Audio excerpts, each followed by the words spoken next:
मितान, एक तो कोनो काल में आज मितान चाय बनी है कोनो नहीं है, तो बिना चाय पत्ती और शक्कर के बना दूंगा चाय। ठीक है भाई, बिना चाय पत्ती शक्कर के चाय कैसे लगते और मुँह पी देख लूँ मैं, क्या बात है जी। तो ठीक है मितान, यहाँ बना के नाना तुम्हें चाय। ये का चाय है जी? ये तो पानी भर दिखते।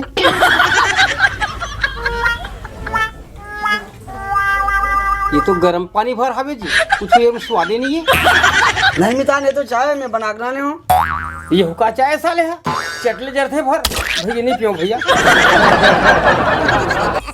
चल ठीक है भाई, ले पीते हैं, हम होटल में जाके पी लेबो भैया। चल मितान भाई, जब माऊ रख दे तुम्हें चाय ला, ते पीबे नहीं चाय। चल मितान, मुझे पी ले मितान। अब भाई के जी तार साले चाय नहीं पियन भैया, मैं जाता हूँ।